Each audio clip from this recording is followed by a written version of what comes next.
तो दोस्तों जैसा कि भारत अपने एमका फाइटर जेट को लेकर के काफ़ी सारी जो ग्राउंड के ऊपर वर्क है उसको कंप्लीट कर चुका है, डिज़ाइन और साथ में काफ़ी सारी जो टेक्नोलॉजीज़ है इनको तैयार किया जा चुका है। रडार एवियोनिक्स से रिलेटेड काफ़ी सारा जो डाटा है और साथ में टेक्नोलॉजी है वो भी भारत ने तैयार कर रही है। साथ ही साथ यहाँ पर हमारा जो तेजस MK2 फाइटर जेट होगा तो आप सब लोग कह सकते हैं कि वो एक 5th जनरेशन फाइटर जेट तक पहुँचने के लिए बीच में एक ब्रिज का काम करेगा, जहां पर भारत काफ़ी सारी जो टेक्नोलॉजीज़ है इनको मास्टर और साथ में मैच्योर कर चुका होगा। जैसे कि AESR रडार की बात की जाती है, इंजन का इंटीग्रेशन कैसे होता है, ये सब भारत यहां से सीख लेगा। इसके अलावा एवियोनिक्स, वेपन्स और काफ़ी सारी और जो टेक्नोलॉजीज़ हैं वे भारत के द्वारा तेजस MK2 के माध्यम से ट्रूली सेंस में मास्टर कर ली जाएगी। तो इसके बाद में रही बात जेट इंजन की, तो देखिए दोस्तों जेट इंजन से रिलेटेड एक बड़ी न्यूज़ सामने निकल करके आई है जिसके बारे में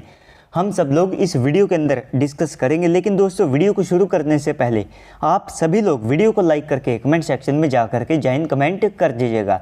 तो दोस्तों यहाँ पर जो न्यूज़ सामने निकल करके आ रही है उसके अकॉर्डिंग जल्द ही हमारी GTRE और साथ में DRDO के द्वारा अपना जो फाइनल विदेशी पार्टनर है वो यहाँ पर सिलेक्ट कर लिया जाएगा और इसके बाद में जल्द ही अब जो डील साइन करने को लेकर के जो प्रोसीजर है उसको कंप्लीट कर लिया जाएगा। क्योंकि अगर आप डिस्कशन की बात करते हैं तो वो रोल्स रॉयस, साफरान और साथ में USA की जो GE यानी कि जनरल इलेक्ट्रिक कंपनी है जो कि हमारे तेजस MK1A और MK2 फाइटर जेट के लिए भी जेट इंजन्स को डिलीवर करने वाली है, तो इनके साथ में जो डिस्कशन है और साथ में बातचीत है ये ऑलमोस्ट ख़त्म हो चुकी है। जो सारे पैरामीटर्स और इवैल्यूएशन हैं वे भारत के द्वारा यहाँ पर कंप्लीट की जा चुकी है, जिसके बाद में अब हमारी जो ADA, GTRE और साथ में DRDO है तो ये दोनों ही तैयार है, जिसके बाद में अब ये फाइनल जो डिसीजन है उसको जल्द से जल्द ले सकते हैं। क्योंकि यहाँ पर एमका के लिए जो 15,000 करोड़ के फंड्स हैं वे भी अप्रूव किए जा चुके हैं।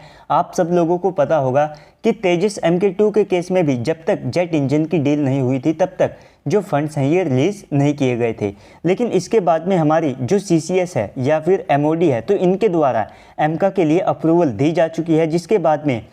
अब तेज़ी से भारत अपने जेट इंजन के ऊपर काम शुरू कर सकता होगा। तो इसमें जो मोस्टली चांसेस हैं ये फ्रांस की जो साफरान कंपनी है इन्हीं के हैं, क्योंकि सबसे पहले भारत हो सकता है कि भविष्य में और जो फॉलो ऑन ऑर्डर है उसको यहाँ पर प्लेस करेगा जो कि राफेल फाइटर जेट का होगा। इसी के साथ में जो फ्रांस की साफरान कंपनी है ये भारत को कंप्लीटली जो IPR राइट्स हैं वे भी देने के लिए तैयार है, जिसकी मदद से भारत इन इंजन्स के जो अलग अलग वेरिएंट्स हैं उनको भी बना सकता होगा। हम जिस फाइटर जेट के अंदर चाहे इस इंजन का इस्तेमाल कर पाएंगे और जिस प्रकार की भी जो फ्लेक्सिबिलिटी इस इंजन के साथ में भारत को चाहिए होगी वो यहाँ पर डेफिनेटली उसके जो सारे राइट्स हैं ये भारत के पास में रहेंगे। जैसा कि आप देखते हैं कि हम कई रशियन ओरिजिन के और अमेरिकन ओरिजिन के जेट इंजन्स को इस्तेमाल करते हैं, लेकिन हम ना तो उनको रिवर्स इंजीनियर कर सकते हैं ना ही हम उनको अलग फाइटर जेट के अंदर बिना परमिशन के इस्तेमाल कर सकते हैं। तो इस प्रकार की जो परमिशंस हैं वे भारत के पास में IPR राइट्स के माध्यम से आएगी। इसी के साथ में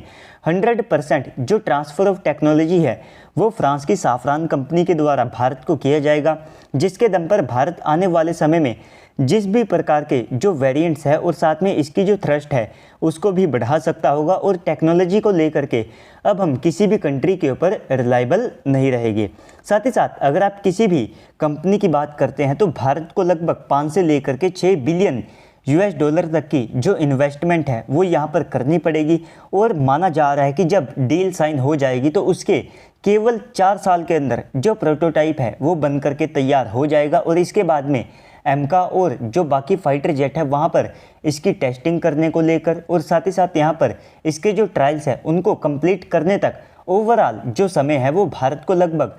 3 से लेकर के 4 और साल का लगेगा, जिसके बाद में कुल मिलाकर के कहा जा सकता है कि 8 से 9 साल के अंदर जो इस प्रकार की क्रूशल टेक्नोलॉजी है वो यहाँ पर तैयार हो जाएगी। और इसी के साथ में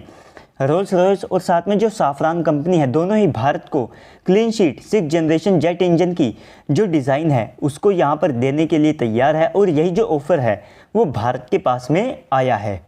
और डेफिनेटली जो डील है वो 110 किलो न्यूटन के जेट इंजन के लिए साइन की जाएगी, लेकिन उस इंजन के अंदर इतना स्पेस और साथ में रूम रखा जाएगा कि आने वाले समय में उसकी जो थ्रस्ट है उसको बढ़ा करके 130 किलो न्यूटन के आसपास का किया जा सकता होगा, जिससे कि अगर भविष्य में फाइटर जेट को पावर कंजप्शन की आवश्यकता पड़ती है तो उस थ्रस्ट का जो इस्तेमाल है वो यहाँ पर किया जा सकता होगा। और इस प्रकार से ये जो जेट इंजन है ये एमका को सारी जो ट्रूली 5th जनरेशन और साथ में 6th जनरेशन की जो टेक्नोलॉजीज़ है तो उनको प्रोवाइड करने में मदद करेगा, जिससे कि हमारा जो एमका है वो ट्रूली जो 5th जनरेशन और साथ में 6th जनरेशन के एवियोनिक्स, रडार्स, वेपन्स और साथ में जो डायरेक्ट एनर्जी वेपन सिस्टम है उनको यूज़ करने में कैपेबल हो पाएगा। तो दोस्तों ओवरऑल इस सारी डेवलपमेंट के बाद में अब आप सबको क्या लगता है कमेंट सेक्शन में बताइएगा। भारत को किस कंट्री के साथ में यहाँ पर जाना चाहिए? आप सब लोगों को ये भी पता है कि हाल ही में तेजस MK1A के साथ में भारत को जेट इंजन से रिलेटेड जो परेशानियों का सामना करना पड़ा है तो उसको भी आप दिमाग में रख करके अपनी जो ओपिनियन है उसे कमेंट सेक्शन में लिखिएगा। बाकी तो अगर आपको वीडियो अच्छी लगी है तो वीडियो को लाइक कर दीजिएगा। अगर आप चैनल के ऊपर पहली बार आए तो चैनल को सब्सक्राइब भी कर दीजिएगा। तो चलिए दोस्तों आज की इस वीडियो में इतना ही, मिलते हैं अगली वीडियो में, तब तक के लिए गुड बाय, जय हिंद।